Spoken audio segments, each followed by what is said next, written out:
all your school rugby, all in one place. This is Next Gen 50.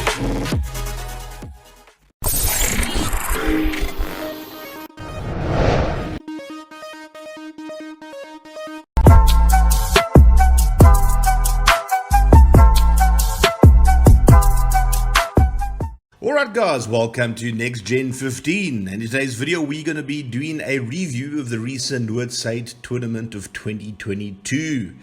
So if you are new to our channel, please don't forget to click that subscribe button as well as bell notification, and as soon as new videos are released you'll be the first to know. But before we get into it, guys, I just have to say something. I loved Lawrence Parker's commentary during this tournament. I really felt like I was watching it with a friend in a pub. Is this the future voice of schoolboy rugby? Let's see. Maybe not everybody's cup of tea, but I just loved his candor, and I just loved the way that he handled himself, and the banter and back and forth between him and his commentary partner was absolutely fantastic. I just had to get that out the way. I definitely hope to hear far more from him in the future. I thought he was a fantastic commentator, and like I said, who knows, maybe he becomes a voice of school rugby. He's knowledgeable enough. He's an ex-Springbok, highly entertaining. Personally, I loved it. Now, don't forget as well, if you missed any of the action, you can always go onto the Super Sports Schools app or the Super Sports Schools YouTube channel, and all the games on there, including the second team games and all the rest of it. Very interesting, isn't it? All of a sudden, Next Gen 15 promoting Super Sports Schools. Well, Super Sports Schools is under a new management team.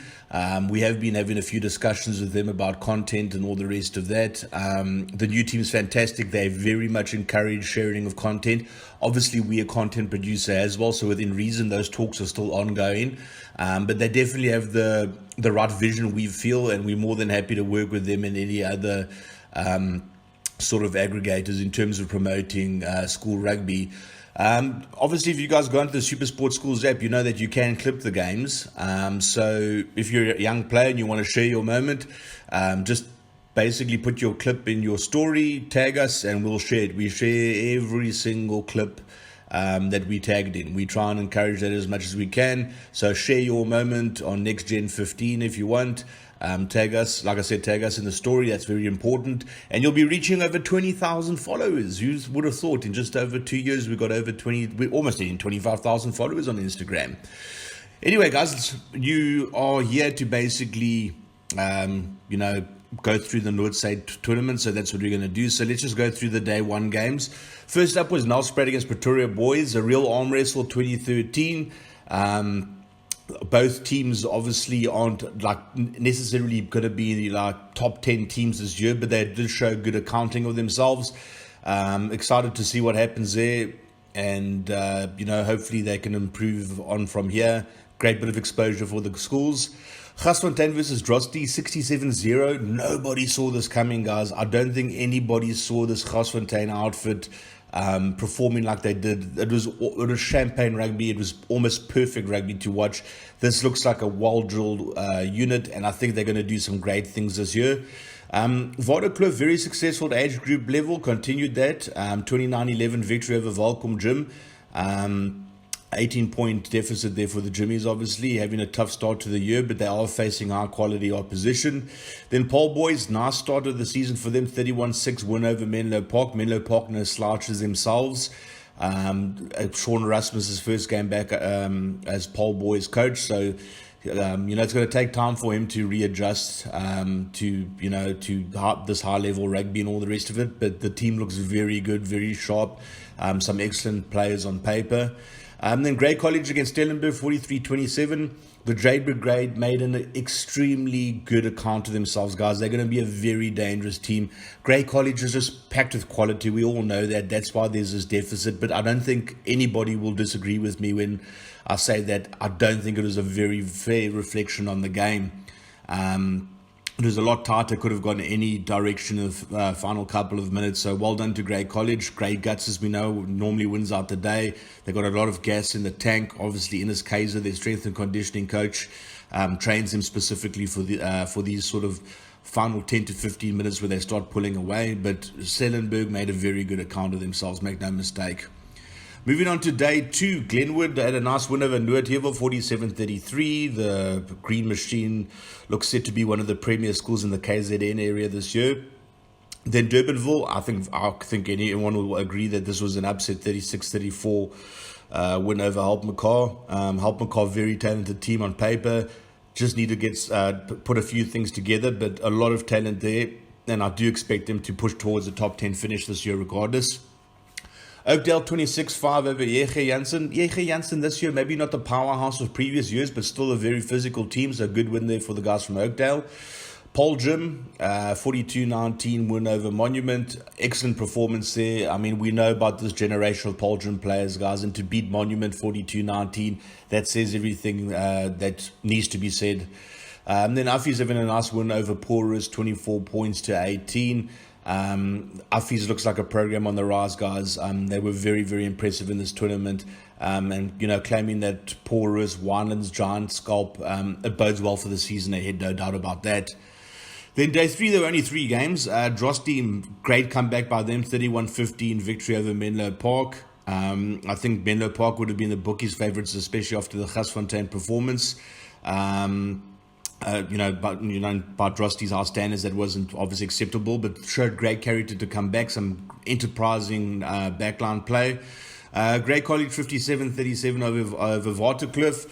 Definitely, you'd have to say that Grey's all-out attack is serving them very well now, but when you start playing against the bigger schools, it's going to be a different prospect altogether, and they need to convert those penalties and those try-scoring opportunities and really take their chances and, not lose any, these lapses of concentration are hurting them a bit.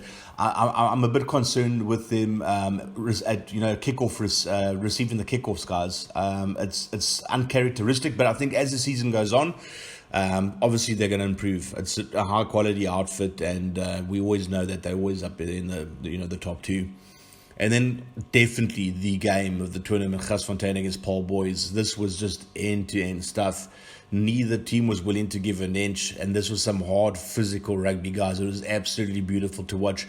Whether you're a purist, whether you're a first-timer watching rugby, this is the advertisement for schoolboy rugby, this game. This was, I think you're going to have a very difficult time finding a better game this season. And what I really liked about the Gasfontein boys is that when they got that penalty in the final minute, they wanted to go for the corner. They wanted to go for the win. But obviously the coaching staff just said, listen, let cooler heads prevail. Let's go for the draw. Let's move on. You know what I mean? And I think it could have been potentially psychologically devastating for the youngsters if they never scored and they lost that game. So I think the coaches did the right thing, because now they know that you still got an unbeaten start to the season, and who knows where you can go from there. Then on day 4, Stellenberg, great win over Yege Janssen, 26 points to 5. I thought they performed extremely well. A program on the rise. I'm loving their style of rugby, guys. I really enjoy watching Stellenberg play. Any opportunity I got to watch them, I'm going to take it. Really, really impressed by their style. Monument 41-18 over Oakdale. That Monument fullback was out of this world. The backline just clicked. The forward pack just clicked. And Monument showed that despite that loss to Poljum, they are going to be an extremely dangerous unit this year. They should be aiming for a top 5 finish. Obviously, the gap between them and Grey and Poljum looks quite high, quite a length at this stage. But who knows what can happen as the season goes on. Then poor Glenwood facing a Poljum team that is absolutely on fire. And Glenwood are not a bad team, guys. Don't let this reflect badly on Glenwood rugby. Glenwood rugby is still strong. I've been saying it since last year. This Poljum outfit is something else. It's generational. And when you face a generational outfit and they're fine on all cylinders and the ball bounces the right way, you're just at the wrong place at the wrong time, unfortunately, and that was the case for Glenwood. Then Hultmekaar, fantastic win for them against Porus. I don't know, I'm not sure if they've ever beaten Porus. I'm not sure about the historical significance of the result, but I don't think many people saw that coming. Porus definitely have to go back to the drawing board. It's a historic program, produced the most Springboks in South Africa. and they'll be disappointed by the result, but hopefully the boys can, develop. Hopefully, it'll develop their character and they can march on. But take nothing away from Holt McCaw. Holt McCaw, it's always been a case of nearly. They're just missing that final little piece of the puzzle, and this time they pulled everything together. So well done to Holt. He's well deserved. And then Noordheuvel 35-22 over Welkom Gym. I thought that was an absolutely fantastic result for Noordheuvel. It's another program that's on the rise, guys. Like Holt McCaw and Noordheuvel, I feel these are programs on the rise, and they're going to be very big challenges in the northern scene very soon. Talking about benchmarks, Affies against Durbanville. Now, I remember Durbanville beat Holt McCaw. Affies beat Holt McCaw by only 7 points. This shows you the performance that Affies delivered on this day in front of their home crowd. They were nothing short of extraordinary, guys. Absolutely fantastic rugby. Everything combined well. They got a massive forward pack. And it's always been a case of Affies having this massive forward pack, but a backline that maybe just doesn't quite gel. In Steyn Heymans, they've got one of the best fly halves in the country, an absolutely classy player, speedy backline. If you've got that pivot that's like a general, he can cause some damage. So it's going to be an interesting season. They definitely have to. I mean, if they finish outside the top 5 this year, I think they're going to be very disappointed. I think they can even push some of the more established programs that they've maybe fallen behind in recent years. But this new generation of these guys, I'm talking all the way down to under 14 level. I took a look at the under 16s as well. There's some dangerous talent coming through the Affies program. Okay, guys, so what we're going to do is we're going to name a team of the tournament. But before that, I just want to give out some honorable mentions. And it's so difficult. It's so difficult for me to do something like this because there were just so many great performances. And I mean, you have to look at it from a context of a team performance and how the unit sort of gels, and then you got to look at it from an individual perspective. So there's many moving parts to this thing. All opinion based. I thought there were so many fantastic players on display. So I'm going to give some honorable mentions, 5 players within each segment, and then we'll go on and we'll name our dream team for the tournament. So first up, in terms of honorable mentions, the back 3, Liam Dick from Gasfontein, I thought was fantastic. A lot of speed. Johanre van Niekerk from Paul Gym, lethal finisher. Martin Boerder from Grey College, definitely one of the standouts for the team over there. I think he's got a big future ahead of him, very special player. Jason January from Stellenberg, every single time this kid gets a ball, he just looks like he's going to make something happen. And his spatial awareness, opening up play is absolutely fantastic. And the same thing as JL van Rensburg from Affies. He's a very, very solid player. I wouldn't say he's got the stepping in creative, prowess of January, but everything he does extremely well. He's an extremely effective player, hard runner, gets that back line going. Every time he gets a ball, you just know he's going to make something happen. So he's a very exciting player. Can't wait to see how his season progresses. Then moving on to the centres, I really like the look of Tian de Vet from Affies. Looks like a very, very decent player. Hard ball runner, very good on defence. Brendan Fenner from Holt McCaw, someone that I've been looking at for quite a while. We got Brendan Fenner, the Springbok coach, that was an ex-Springbok. SA Schools, Brendan Fenner from 2018. Now we got another Brendan Fenner at centre from Holt McCaw. Obviously no relation to the other lot, I don't think. But, I mean, we're blessed with Brendan Fenters in this country, and now we got another one. So good on us, huh? Luke Carew from Paul Boys, I thought he was great as well. Maybe not the flashiest of plays, but very, very solid, guys. And I think as the season goes on and he's allowed to show his creativity a bit more, I think he's going to be a potent force. Pierre van Niekerk, any other year, this guy would be a starter for SA Schools at inside centre. There's just a lot of quality that he's going to be facing this year, but such a lethal player. And on the breakdown, I mean, he's like an extra loose forward, this guy. Like, you don't want to get tackled by a Jimmy's backline player and have PA near you. I mean, this guy's going to be taking the ball off you, no problem. It doesn't matter if you got the tight 5 rushing towards this guy. He's almost immovable. He's like a honey badger. I tell you, this guy's something special. Then Alfonso Isaacs, first game a little bit quiet. Obviously did have his magic moments. But then the second game, he was absolutely lethal. He just showed us why he's one of the most highly rated centres in the country. And, SA Schools as under 17, obviously going to walk into the team again this year. I'm really looking forward to seeing him develop further this year.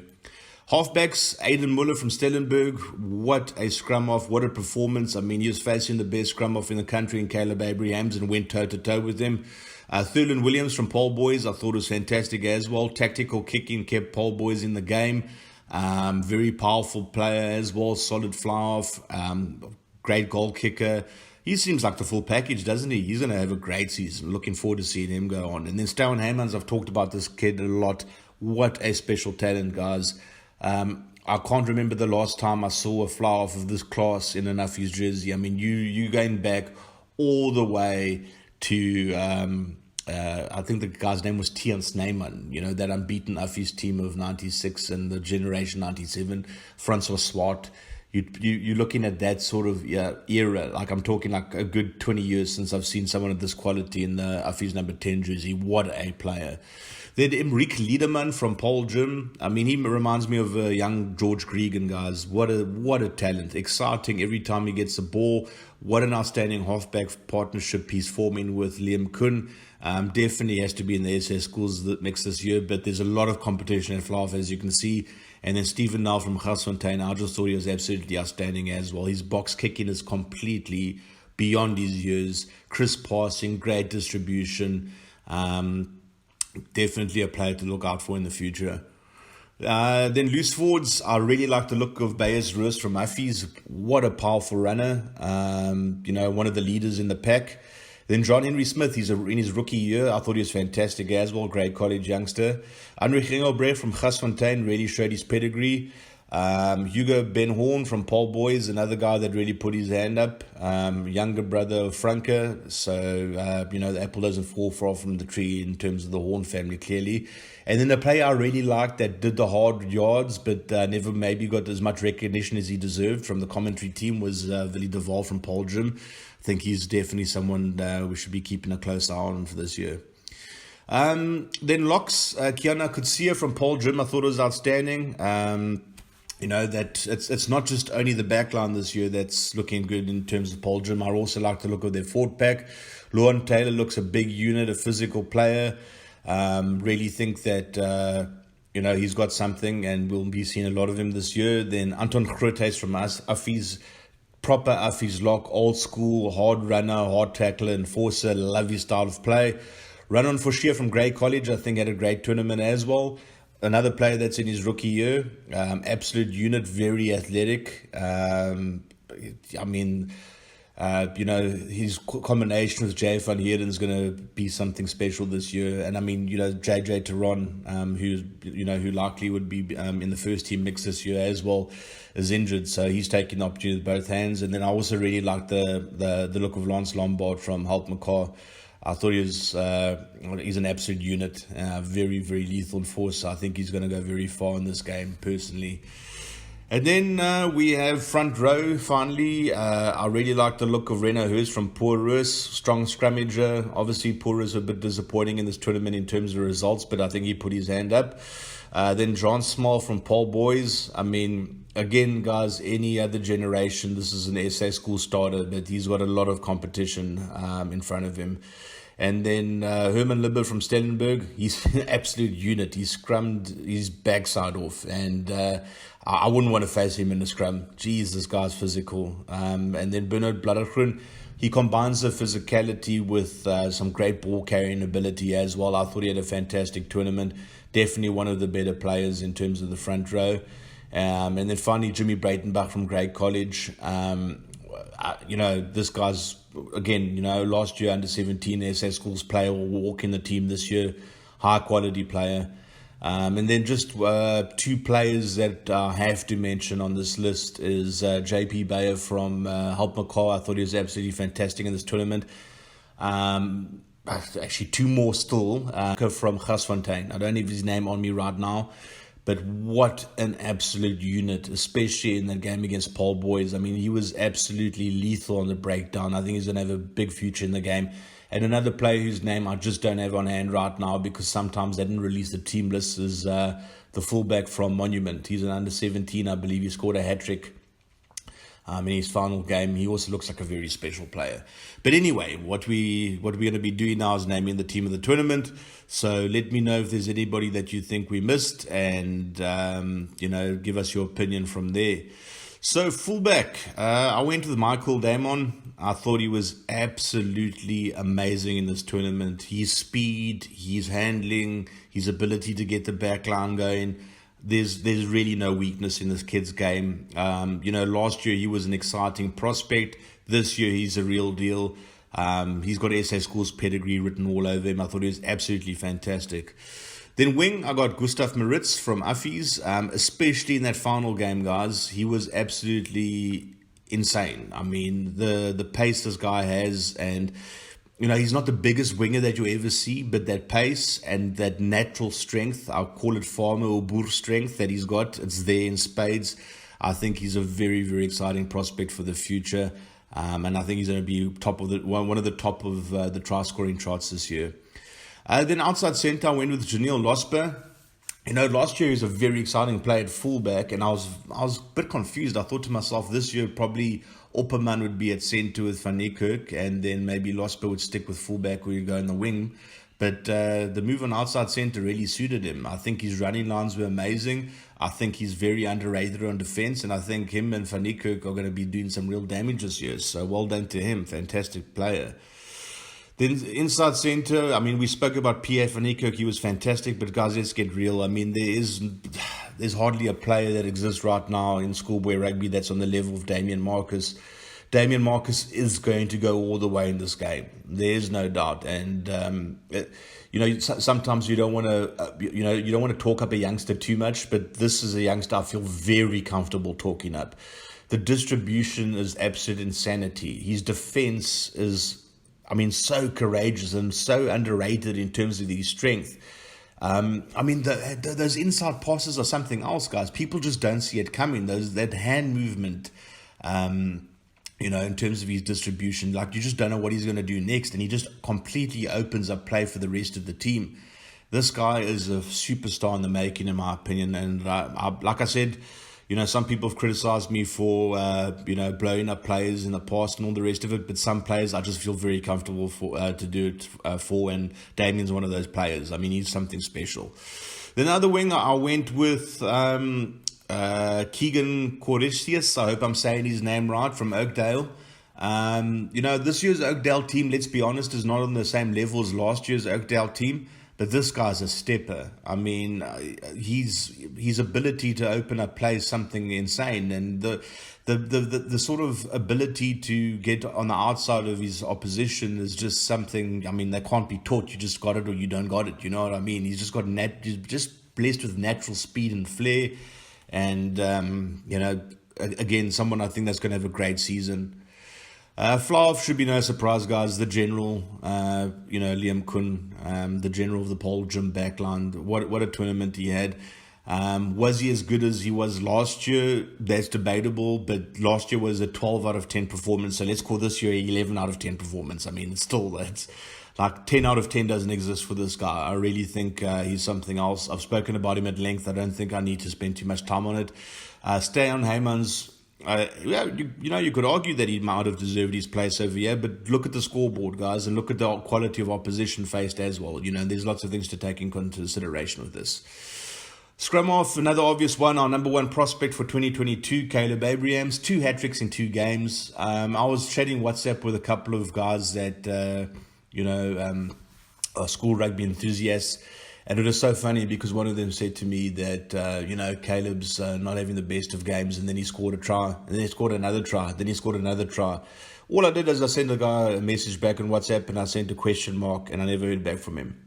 So that tells you everything that you need to know. It was quite funny on the first night. It was, I speak to Caleb's father quite a bit, and I said to him, when after Caleb scored the first try, I said, "Hey, what a player!" And he said, "What are you talking about?" I said, "Caleb just scored a try, and he didn't even know he was playing. He was like, he thought it was the next day." So I thought that was quite funny. But imagine being a father and just switching on the TV and seeing your son score a hat trick in the first game and a hat trick in the second game. You've got to be very proud, and what a great young character as well. 8th man, we went with Maynard Kleinans. Ben Foster boy moved over to Gasfontein. Absolutely lethal player, great ball carrier, a lot of strength. Definitely part of a very effective Gasfontein engine room. Long may this form continue. I think a great season awaits him. Then blindside in South Africa, open side in the rest of the world. I went with Lucas Meyer. I don't think there could be any arguments here, guys. Lucas was just an absolutely lethal player. I mean, that engine is just something else, isn't it? This guy just doesn't stop. The carrying just keeps on carrying on. And, very, very effective on defense. And, geez, I mean, he inspires his troops. He really inspires his troops to keep on going. Definitely one of the leaders of that great college pack, and what a special talent. Well done to Lucas on a fantastic tournament. Okay, then, so open side in South Africa, blind side everywhere else in the world. I cheated. I did cheat. And you guys will understand why I cheated. I cheated for a good reason, and that reason is very simple. I just had to find a way to put Devon Fuller into this team. I don't care what position it would have to be. I'd have to find a position for him in this team. Lucas was definitely the premier number 7 in the tournament, but it was literally inches between him and Devon. And remember, Devon is a rookie. He's in his grade 11 year, first team rugby, right? You guys remember that viral video of him with that tackle under 14 where he absolutely annihilated the poor Monument fly-off? He did the same thing to a lot of players during this tournament. I mean, this guy's a physical specimen of note, and he's a scary prospect, guys. You think about him, he hasn't had a full season since under 14, I believe. I mean, that's scary. And I mean, that's obviously when we saw that tackle. And to see that obviously he's been putting in the hard work in the gym and all the rest of it, grown into a very, very strong, solid player, and never stood back for anybody in these games. And the 2 packs that he faced were very physical and very confrontational, and he did not stand back for 1 second. So had to find a place for him in the team. So if you're going to criticize and you're going to hate on that, that's up to you. Had to put him in. Then lock, obviously, guys, this should be no surprise, Jay van Heerden. Jay van Heerden is one of the best locks I've seen over the last decade, maybe more. He's a giant. He's a giant, just not only in terms of his physical appearance, but in terms of his playing ability. Every single facet of his game is up there with the best of them. Honestly, I find it very difficult to sort of express the level of talent that this kid has, because he's just a complete lock. He's a complete package. I mean, from the line-out work to the loose play to the carrying to the defense, and just the size. I mean, how the heck is someone that size so mobile? He's a genetic freak. There's just... I don't know what happens in the Free State, guys, but, the meat that they eat over there's just something special. They produce some big boys over there. Speaking of big boys, the other lock I went with was Slubbert Martins from Paul Jim. He's another player that was, he did his job correctly, and he's going to be a lethal enforcer this year as well. When it comes to the Paul Jim versus Grey College game, Slubbert against Jay van Heerden is going to be a very interesting battle, because Slubbert's no slouch himself, and he does like the physical side of the game as well. You might remember him in our under-16 series we did a couple of years ago, where we looked at the top 10, or not the top 10, but 10 of the best under-16 prospects in the country, and Slubbert was named on that list. And it's good to see that he sort of continues on his rich vein of form, and long may it continue.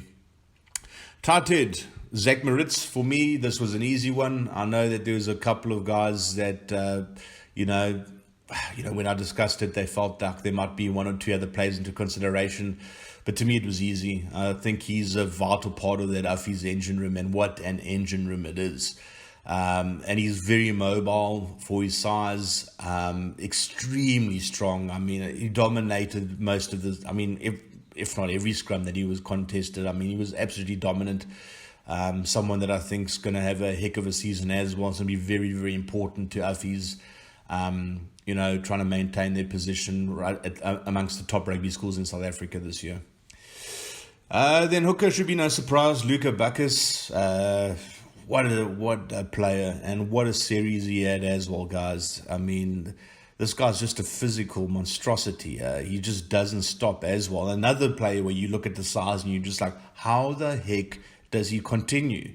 And the thing is, he doesn't just tackle; he crushes bones. This guy's something else. I mean, there's no malice in it. I don't think he goes in the game with the intention to purposely hurt the opponent or to belittle the opponent. I just think the genetics are there, the power is there, the leadership abilities there. Everything is just naturally there. And unfortunately, if you get tackled by him with someone with this physical presence and there's not much natural power, you're going to be feeling it. That's it, end of story. Perhaps one area maybe that I think with a lot of the teams that they could have worked on this year, I think one area might have just been the lineouts, but that'll come with practice and as the season continues. But Luke is definitely the premier hooker in the country right now. I don't think anyone can argue about that. And then Lou said, no surprise, guys, one of my favorites, Sifiso, the lad, Magwaza. Even in the game against Paul Jim, where it was a very difficult encounter, he still carried like a monster. He still scrummed like a monster. And he showed his real pedigree in his final game with an outstanding performance as well. Sifiso's, I mean, you're almost in a position where if you're going to be doing a team of the tournament and he's in that tournament, he's almost guaranteed to be on that list regardless. You just know that this kid is going to have a fantastic tournament wherever he plays. He's so consistent in his performances, guys. I haven't seen a bad game from him. The only game I'd say I had some concerns at first was his first ever game for the first team. But after that, he just grew in confidence. And I'm glad that he's moved over to Lucid because I think it suits his mobility a little bit more. And, someone that was in the SA school squad last year as an under-17 as a rookie, definitely going to be one of the leaders this year. Ignore the scoreline with the Monument Pole Gym game, guys. Remember, this Pole Gym unit was just something else. Monument are going to be up there amongst the top 5 schools in the country this year. They are going to compete hard. And let's see how it goes for them. But anyway, that's the end of the video. Let me know what your thoughts are in the comment section down below. Obviously, guys, lots of players that we could have mentioned. A lot of guys put their hands up. Well done to Affies for hosting such a fantastic tournament. And, the Noord Suid has just grown in stature. It's become one of the premier events in the South African calendar. Always love being part of it. The boys always love being part of it, and I love covering it. So until next year for the Toyota Menlyn Noord Suid tournament, I bid you a farewell. And as always, have a fantastic week further. Cheers. Bye.